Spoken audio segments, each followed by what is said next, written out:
Please do. Daniel 5, starting in verse 1. Belshazzar the king made a great feast for thousands of his lords and drank wine in the presence of the 1,000. While he tasted the wine, Belshazzar gave the command to bring the gold and silver vessels which his father Nebuchadnezzar had taken from the temple which had been in Jerusalem. The king and his lords, his wives, and his concubines might drink from them. Then they brought the gold vessels that had been taken from the temple of the house of God, which had been in Jerusalem. The king and his lords, his wives, and his concubines drank from them. They drank wine and praised the gods of gold and silver, bronze and iron, wood and stone. In the same hour, the fingers of a man's hand appeared and wrote opposite the lampstand on the plaster of the wall of the king's palace. And the king saw that the part of the hand that wrote.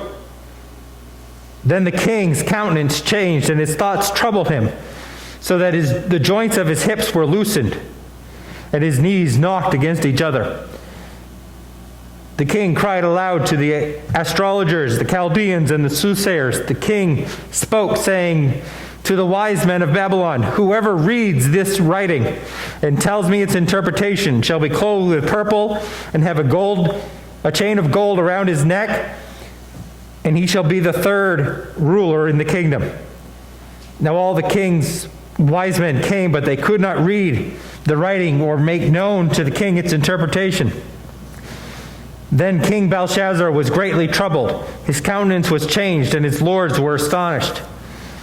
The queen, because of the words of the king and his lords, came to the banquet hall. The queen spoke, saying, "O king, live forever. Do not let your thoughts trouble you, nor your countenance change. There is a man in your kingdom in whom is the Spirit of the God, holy God. And in the days of your father, light and understanding and wisdom, like the wisdom of the gods, were found in him. And King Nebuchadnezzar, your father the king, made him chief of the magicians, astrologers, Chaldeans, and soothsayers. Inasmuch as an excellent spirit, knowledge, understanding, interpreting dreams, solving riddles, and explaining the enigmas were found in this Daniel, whom the king named Belteshazzar. Now let Daniel be called, and he will give the interpretation." Then Daniel was brought in before the king. The king spoke and said to Daniel, "Are you that Daniel who is one of the captives from Judah, whom my father the king brought from Judah? I have heard of you, that the Spirit of God is in you, and that light and understanding and excellent wisdom are found in you. Now the wise men, the astrologers, have been brought in before me, that they should read this writing and make known to me its interpretation. But they could not give the interpretation of the thing. And I have heard of you that you give interpretations and explain enigmas. Now if you can read the writing and make known to me its interpretation, you shall be clothed with purple and have a chain of gold around your neck, and shall be the third ruler in the kingdom." Then Daniel answered and said before the king, "Let your gifts be for yourself, and give your rewards to another. Yet I will read the writing to the king and make known to him the interpretation. O King, the Most High God gave Nebuchadnezzar your father a kingdom and a majesty and glory and honor. And because of the majesty that he gave him, all peoples, nations, and languages trembled and feared him. Whomever he wished, he executed. Whomever he wished, he kept alive. Whomever he wished, he set up. And whomever he wished, he put down. But when his heart was lifted up and his spirit was hardened in pride, he was deposed from the kingly throne, and they took his glory from him. Then he was driven from the sons of men. His heart was made like the beasts, and his dwelling was with the wild donkeys. They fed him with grass like oxen, and his body was wet with the dew of heaven, till he knew that the Most High God rules in the kingdom of men, and appoints over it whomever he chooses. But you, his son, Belshazzar, have not humbled your heart, although you knew all this. And you have lifted yourself up against the Lord of heaven. They have brought the vessels of his house before you, and your lords, your wives, and your concubines have drunk wine from them. And you have praised the gods of silver and gold, bronze and iron, wood and stone, which do not see or hear or know. And the God who holds your breath in his hand and owns all your ways, you have not glorified. Then the fingers of the hand were sent from him, and this writing was written. And the inscription of that was written, Mene, Tekel, Upsharon. This is the interpretation of each word. Mene, God has numbered your kingdom and finished it. Tekel, you have been weighed in the balance and found wanting. Perez, your kingdom has been divided and you're given to the Medes and the Persians. Then Belshazzar gave the command, and they clothed Daniel with purple and put a chain of gold around his neck and made a proclamation concerning him that he should be the third ruler in the kingdom. That very night Belshazzar, king of Chaldeans, was slain, and Darius the Mede received the kingdom, being about 62 years old. You may be seated.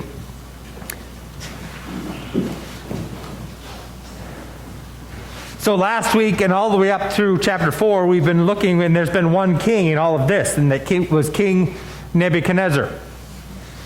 It finishes what we looked at last week, was almost a chronicles, if you will, of the king, or his journal that he kept. It was his words and him praising God after being humbled. As soon as that was over, we don't even have a gap period. Couldn't even begin to tell you off the top of my head or what I read how much time there is between that and here. But it immediately moves on to Belshazzar, who is his son. Needless to say, the apple fell far away from the tree. You know, it's not like father, like son. They weren't the same in many ways. There were some similarities. But Nebuchadnezzar took some time to learn who God was. I'm sure Belshazzar, being in the palace, got to see most of this stuff happen, didn't he? You know, when the king disappears for 7 years and goes and eats like grass and acts like a beast because he hasn't honored God, do you think the prince knew that? But the prince didn't learn from that. Or he did, but it was too late. The Babylonians were known for lavish parties. If we even went back to Habakkuk, and this is important, but when we went back to Habakkuk, it said that the Babylonians were given to wine and all of these lavishnesses. This is what it's talking about. This is who Babylon was. They were known for these things. And this is the only recording we have in the Bible of Belshazzar. Like the first mention is in the first word, and in the last verse it says he was slain. This is it. Nebuchadnezzar himself was known for many things. He was known for conquest, he was known for captivity, and he was known for the wonders that were built in Babylon. Again, we mentioned last week, but in Babylon was one of the ancient wonders of the world, right? The Babylonian hanging gardens. So that's what Nebuchadnezzar was known for. What do we know Belshazzar for? A feast. He didn't have any of the conquest or anything that his father had. And he was only throwing his feast with stuff that Nebuchadnezzar had gathered. He was living off the fame and the conquest of his father. And was living, this feast was to the praise of false god. And in that, very quickly, we see, as he tasted the wine in verse 2, that he gave the command to bring the gold and silver vessels, which his father Nebuchadnezzar had taken from the temple. Those things that were meant for the holiness of God, he brought. It was interesting. We were talking about this in class this week, on actually the last passage that we looked at last week. And actually, it was 2 weeks ago. But they were talking about the statue that was made by Nebuchadnezzar and how tall it was. Where do you suppose they came up with all of that gold to build a statue that was that high? Where do you suppose that gold came from? And one of the classmates that I have said, from the temple in Jerusalem. A lot of it probably came from there, didn't it? Maybe not these vessels, but the temple was filled with gold. It's possible that that happened. But here, coming back to this relative, Belshazzar had no respect for these things. And to be honest with you, why would he? Did he respect the God that they represented? He had none. He had no respect for him. So he's like, hey, these are great. Let's bring these in. Let's drink out of these. It's probably one of the best. When you have company over, you pull out the best stuff, right? You get the fine china, if you will. This stuff was the fine china that had been sitting around and no one had used it. Nebuchadnezzar had been smart enough to bring it here, but not mess with it. Belshazzar couldn't be said that he was that smart. He's like, hey, I'm drunk. Let's bring it in. Let's throw a party. So he brought it in. And again, it was for the praise of these gods that Daniel later says they can't see or hear or know. They're wasted. I love the fact, though, in verse 5, it says, in the same hour. God didn't give him much rope, did he? Within the same hour of this happening, God acted. God is not slack on time. We have to learn to be patient. God was patient with Nebuchadnezzar. But in this case, he wasn't all that patient with Belshazzar, was he? We may need to learn patience because God is never late. In this case, it was quick. People were still carrying on, and God shows up.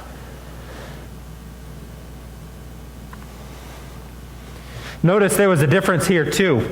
We see, I'm going to just start reading again in verse 5. In the same hour, the fingers of a man's hand appeared and wrote opposite the lampstand on the plaster of the wall in the king's palace. And the king saw the part of the hand that wrote. Then the king's countenance changed, and his thoughts troubled him. Some of your translations, as you're reading that, probably read a little bit differently. When we see that things happened with Nebuchadnezzar, it says he was troubled or frightened. There's a different idea that's going on here. Belshazzar wasn't just troubled. It didn't just keep him up at night. It continues and says that he lost all color in his face. He was pale, flushed. It actually, the words there mean trouble or alarmed. He had a completely different reaction to God showing up and showing him something. It actually says here, so that the joints of his hips were loosened and his knees knocked against each other. That's a very pleasant English rendering. You know what the understanding of that is? Does anybody have that in their translation? He lost all control of bodily function. You understand what I'm saying now? Without getting more descriptive?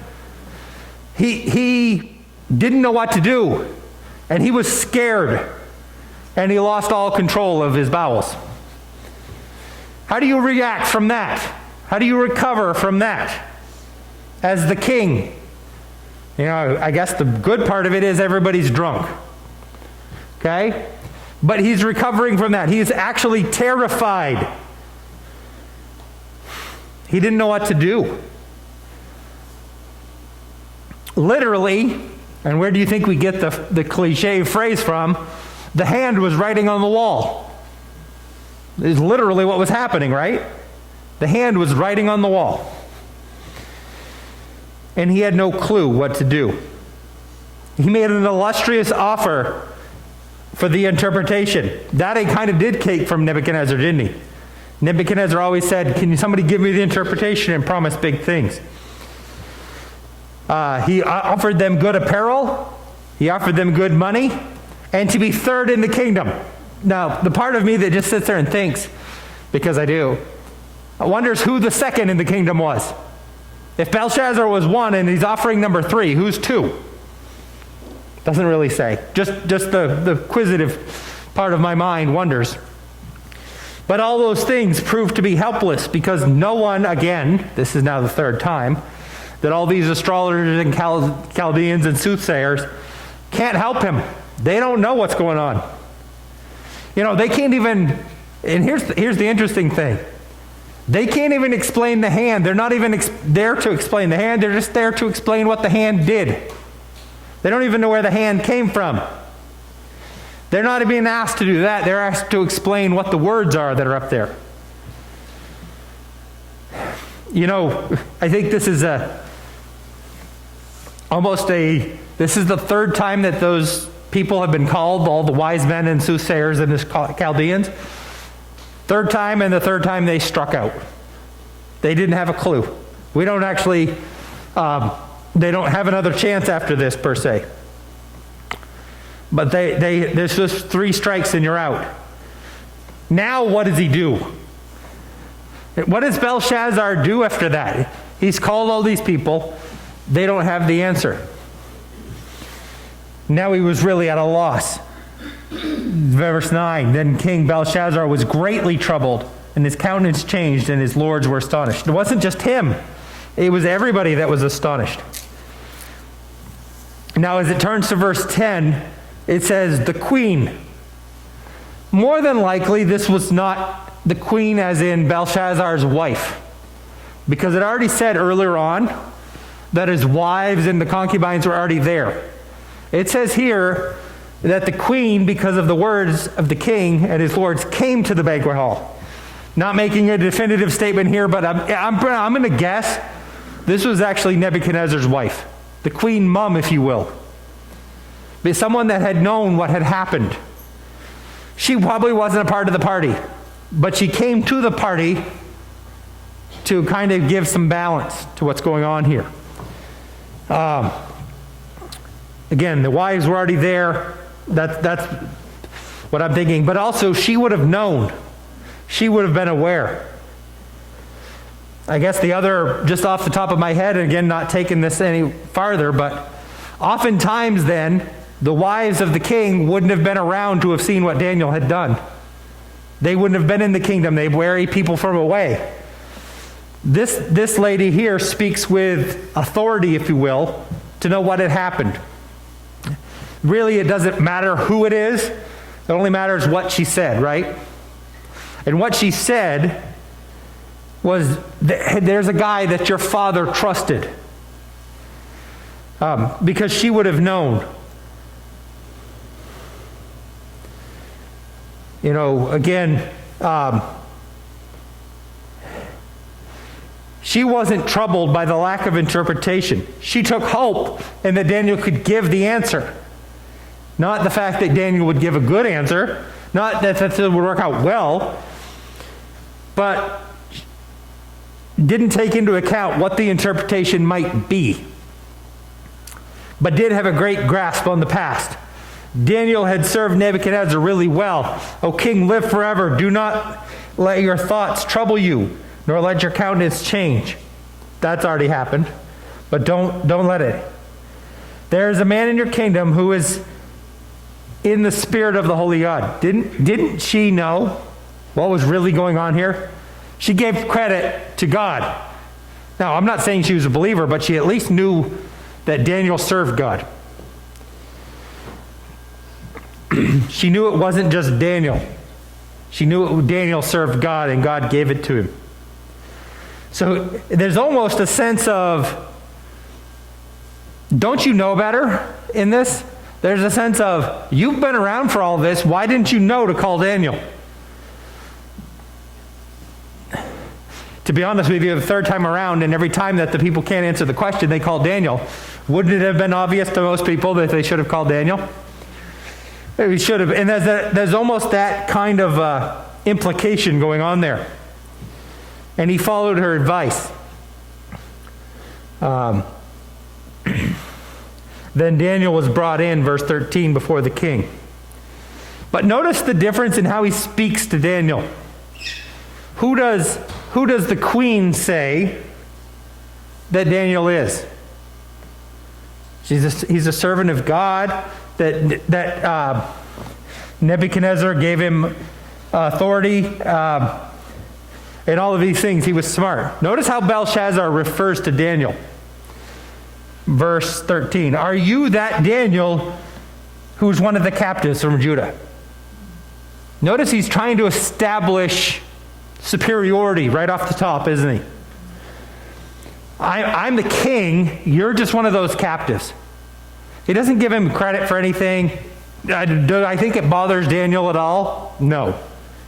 I don't think it bothers Daniel at all, but I think it's worth pointing out that he's establishing position, authority, and almost demeaning to Daniel. The other thing I noticed is there's twice in verse 14 and again at 16. Notice how it says at each of those, I have heard of you. I have heard of you. There's a skepticism there. Yeah, I've heard about you. Believing, hearing about Daniel wasn't believing in Daniel's God. Notice the difference? It's hearing, I've heard about you, but not, I know you can give me the answer. There wasn't that confidence. I think if we go back and Nebuchadnezzar was like, especially the second time, I know you can help me here. Belshazzar was like, I've heard about you. There's a lot of doubt there. And he establishes that the others could not help him. And he also reminds him what the reward would be. You ever get offered something that isn't going to matter? Daniel was offered a promotion in a kingdom that was only hours left. What good would it do to be third in the kingdom of a kingdom that was on a time clock? Do you think Daniel already knew this? I'm sure Daniel did. Daniel probably walked into the room. It doesn't say that other times it says he goes back and prays and asks God for the interpretation. This time it just says, here's the interpretation. That's what it means. He already knew it. So again, I don't think it mattered. I don't think it changed Daniel's answer because he didn't care about those things. But if Daniel was offered a promotion that wasn't going to matter, Belshazzar gave him the great robes and the gold and all of that, and it wasn't going to matter. Do you think the Medes and the Persians just automatically said, well, Belshazzar gave it to you so you can keep it? Kind of hollow, wasn't it? Daniel, I think, already knew. Notice also, though, when we get to verse 17, notice what Daniel dispenses with. He answers the king and said before the king, let your gifts be for yourself. You know, what's the first thing that Daniel does not say? That he said all the time up to this point. The normal pleasantries when you see the king are, O king, live forever. There's no pleasantries here. Daniel cuts to the chase. He cuts to the point. You know, one, was the king going to live forever? He was on a time clock too, wasn't he? That night. Daniel cut right through the pleasantries. And again, he was pretty blunt in his answer. King, keep your stuff. I don't want it. Give it to somebody else. I don't want it. But he does give him the interpretation. But first, he gives him a story. You know what I like that, Neil? You go over for something and you get a story? But I mean, he starts with a story. And he tells everything that God had done to Nebuchadnezzar. And I'm just picking on Neil. It's no big deal. But I know, I got a story for you. I can picture that. But here's the thing. He tells him a story. And it's not just any story, but it gives context that is necessary. He actually contrasts Nebuchadnezzar with Belshazzar. And he starts with saying that God gave Nebuchadnezzar all these things. God says, O king, the most high God gave Nebuchadnezzar your father a kingdom, and majesty and glory and honor. When God was giving Nebuchadnezzar these things, do you think God knew that? Yes. That answer, yes. But that's not it. Do you think Nebuchadnezzar knew that God was giving him all those things? Nebuchadnezzar thought it was him. Daniel is establishing the fact that Nebuchadnezzar had all this stuff because God gave it to him. God allowed him to have it. And because of the majesty, he gave him, all peoples, nations, and languages trembled and feared before him. You know, the implication here is, hey, Belshazzar, your father had all this stuff. Guess what you don't have? Do you think all the people of the world trembled at Belshazzar? The Medes and the Persians are outside the door. Do you think they were scared? You don't just go knock on the door of Babylon and be scared of the king. I think Nebuchadnezzar would have had a little bit more authority, and they would have been a little bit more afraid. Belshazzar didn't have it. So God gave to Nebuchadnezzar. He didn't give all this to Belshazzar. He had because of the blessing that God gave, there was the people's respect, and because of that, it came great power. You know, Nebuchadnezzar said, off with your head, I like you. You can be promoted up here, you're going to be demoted down here. And it happened. I'd like to try that on for a change, right? You know, we see this on cartoon movies and whatnot, and people that have that authority. It's kind of the same as what we saw with Pharaoh, isn't it? Pharaoh said to the butler and the baker, you I'm going to promote and put back to your job, and you I am done with. This is the kind of authority, but again, Daniel's saying it came from God. Yet, he continues, but when his heart, verse 20, when his heart was lifted up and his spirit was hardened in pride, he was deposed from his kingly throne. And they took glory from one another and took his glory from him.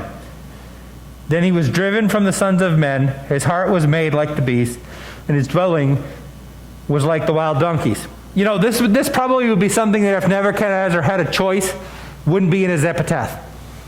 You know, hey, by the way, here's a story about Nebuchadnezzar. He was a great guy, but oh, by the way. But I think in the end, Nebuchadnezzar realizes that's who made him who he was. That's who made him believe in the Most High God.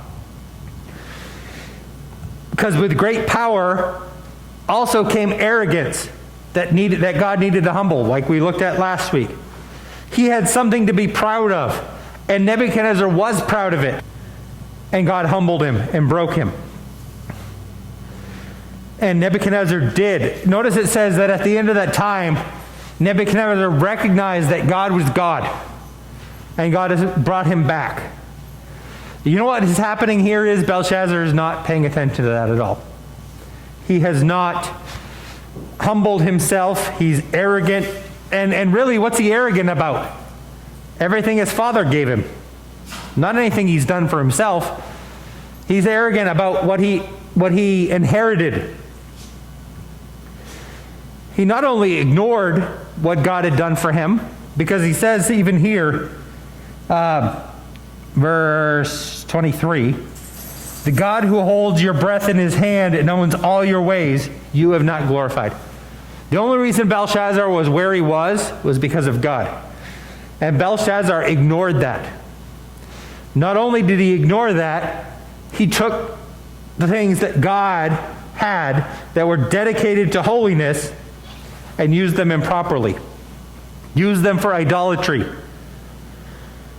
Things that were, again, as we mentioned, dedicated to holiness.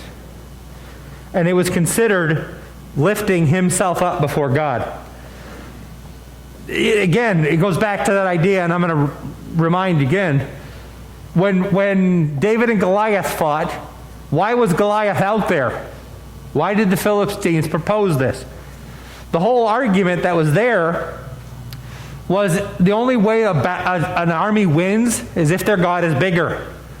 So why put thousands and thousands of people on each side in danger when if it's all about whose God was bigger, let's just send one each. Then at the end of it, instead of thousands and thousands of dead bodies, we have one. This is the idea here. Belshazzar is sitting here saying, my gods are bigger than your God because my God won. And now we're going to use his stuff however we want to use it. God did not appreciate that, obviously. And it says, within the hour, he was already acting. Again, he's basically saying, Belshazzar, you are against the Most High God. You're at war with him. This God was sovereign. This God was over everything. The hand that had written on the wall, it was God. It wasn't just this random hand that your God put out there, because your gods can't hear or see or taste or anything or know. This is what God wrote on the wall, and this is what it means. The Mene Tekel Upsarin is actually a sequence of weights. The Mene is a mina, M-I-N-A. Tekel is a shekel, and then Perez, or the Perez is the, I want to say it's the plural of the Upsarin, which is the singular, is a half a shekel. So twice you have this mina, and then you have a shekel, which is 1/60th of a mina. And then you have half a shekel, which would then be, I can even do this math up here. I don't do a lot. 1/120th. So it's going down, right? If a mina is 1, and a shekel is 1/60th, half a shekel is 1/120th. I think I'm right, aren't I? Any math majors? But that's it's going down. Together as verbs, it means numbered, weighed, divided. Daniel gave the interpretation, not just what these words are. Your days are numbered. God has done the balancing. It's already been done. And you've been found wanting. That's exact words that he uses there. You've been found wanting. And the nation, the divided, the kingdom would be split. It was going to go to the Medes and the Persians. Did Babel, yeah, I wrote it. I write Bel in here because I get tired of typing Belshazzar out. I just read it to you. But did Belshazzar believe God at this point? We don't know. We don't know. He gave Daniel everything that he said he was going to give him. And then he was slain that night. We don't know what he believed. My guess is probably not. It doesn't matter what he believed because God brought it to pass that night. Babylon was brought to an end that night. Not just Belshazzar, but Babylon was brought to an end that night. Just as Daniel had foretold. Daniel called this when we had the vision of the statue, right? Nebuchadnezzar, you're the head of gold. And then after that's going to come silver and bronze and iron, and then iron and clay. Daniel called this. You know where also we saw this? Habakkuk. God said, I'm going to use Habakkuk to humble Judah, and then I'm going to break Babylon. That's right here. It actually is summed up basically in one verse. In verse 30, that night Belshazzar, the king of the Chaldeans, was slain, and Darius the Mede received the kingdom being 62 years old. God brought about his plan in what covers one verse. Now, did it take a lot of time? I believe history would say the Babylonian reign was about 70 years. It took time. It doesn't happen all within an hour, but he had his end. Belshazzar, Babylon, all of it had an end, and it ended that night. This great power of Babylon, and as God even said, it's a gold. It's the best power that was there. Of all the ones that came after it, they were insufficient compared to Babylon. But yet they still took over. You went from Babylon to the Medes and the Persians, to the Greeks, to the Romans. And then again, the future things with the other things on the end. But now this great power of Babylon was not immune to the power of God. God overruled. And now it was gone. History has it, and I think this is important to think about. Belshazzar was doing what? He was having a party. Do you think he was unaware that the Medes and the Persians were outside? You don't just, if he did, it wasn't just his magicians and astrologers that were not very smart. His intelligence committee wasn't very smart. Okay? He had to have known that they were out there. You know why he felt confident? The walls of Babylon were considered 40 feet tall and 25 feet wide. You feel pretty confident about that? There's some varying reports. It might be different figures, but he felt that the 40-foot walls and 25 feet thick. I'm going to guess that's about for me to Rick. Thick. It's ballpark 25 feet, isn't it? It's about the width of the building, isn't it? Okay, so the width of the building. With the technology they had back then, it wasn't like they were driving a tank up to it and taking a shot. Do you think he felt pretty confident? Doesn't the party that he was throwing show you how confident he felt he was? 40 foot high, that's probably taller than the peak of the roof.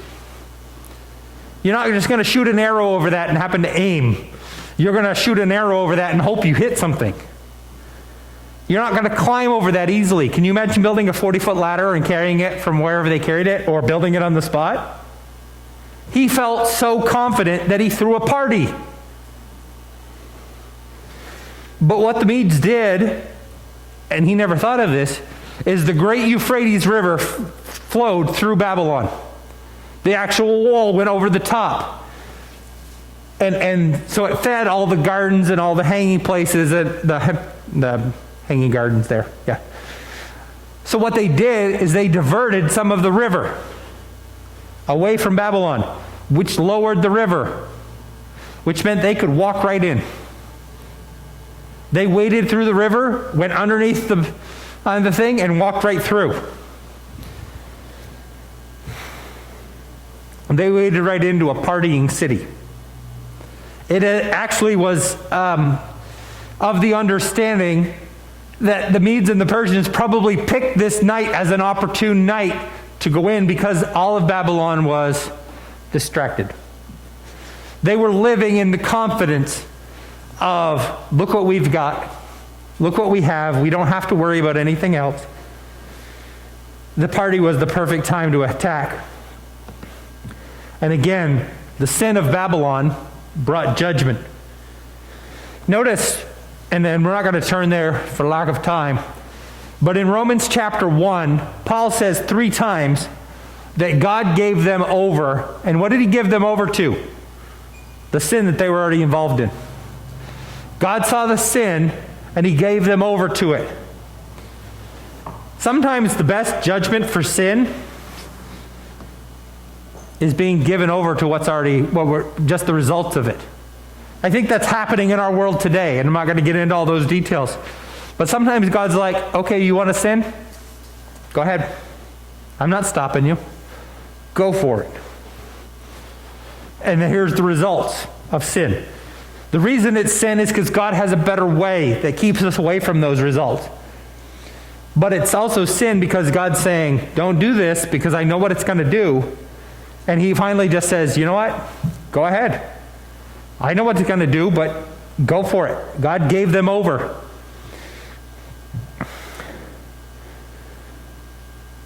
Belshazzar was weighed by God and found lacking. Sometimes the best thing for sin is just to run its course. For God's perspective, right? Do we want God to step in and stop us from doing sin? Yeah. But sometimes he goes, if that's what you want, go for it. But Belshazzar was weighed by God and found lacking. What is God weighing in this day? Do we think that God isn't weighing people's actions today?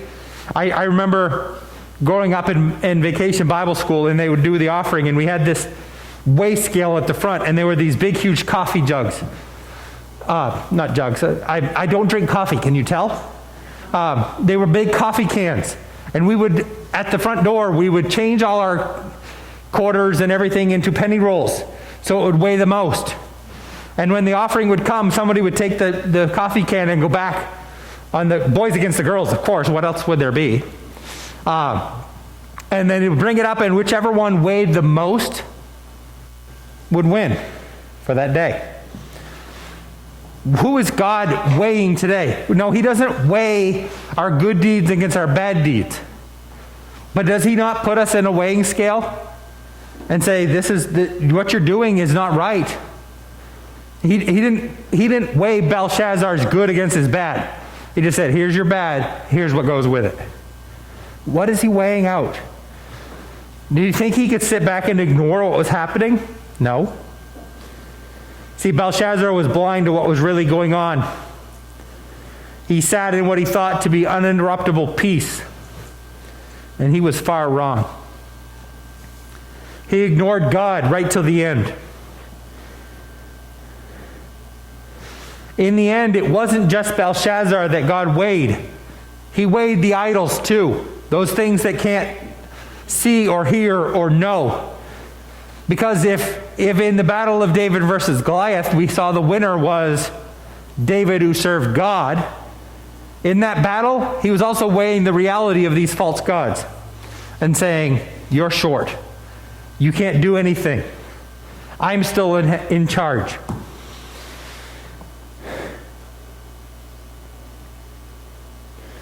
You know, it speaks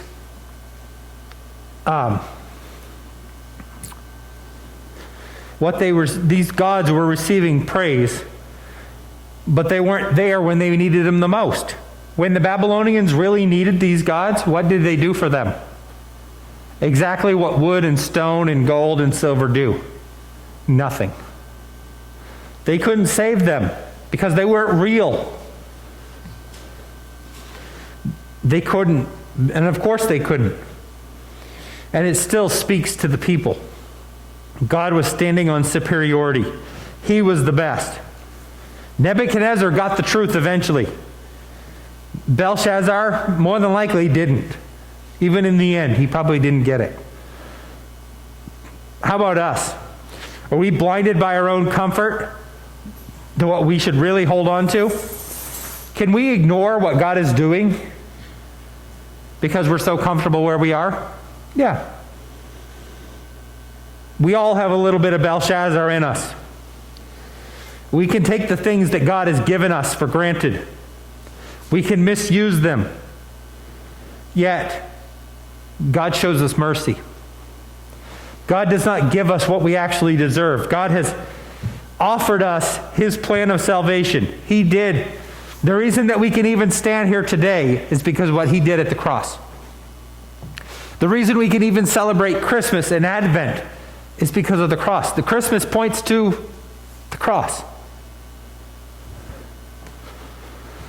God shows us mercy. He brought humility to Nebuchadnezzar, but with that humility came mercy. We have the opportunity to know, just as Belshazzar did. Belshazzar got to sit and watch everything that probably happened in that country. He saw it. He probably saw the fiery furnace. Maybe not firsthand, but he knew what happened. I don't think that's a secret you probably keep quiet all that long. He saw his father disappear for 7 years. That's not something that anybody keeps quiet. Do you suppose, even in that lack of social media of the day, how fast do you suppose that word got spread around? It got spread pretty fast, I'm sure. Definitely by the time 7 years were up, everybody pretty much knew. And yet, Belshazzar did not learn who the God was that was acting. Are we paying attention to what God is doing? And if so, what are we going to do with it? What are we going to do? Again, it's that fine balance of Yes, God works in us, but we've got to be willing to let God work in us. We could sit there and, I'm standing on the, I may be doing it on the outside, but I'm not on the inside. You got it? Can we stop God from doing what he's doing? The Bible calls it quenching the Spirit. Can we quench the Spirit in our lives? The Bible says so. Let's go with that. What does God want to do in us that we're ignoring, or we're just fine the way we are? What is God doing? Heavenly Father, Lord, we thank you for this day. We thank you for your word and all that it has meant and all that it continues to mean. Lord, knowing that we all have a bit of Belshazzar in us, Lord, teach us to trust you no matter what. Lord, we've seen, we know. We know you've provided for us. Help us not to trust just the provision that you've given to us, but trust you for who you are. Lord, we ask you for all these things in your name. Amen.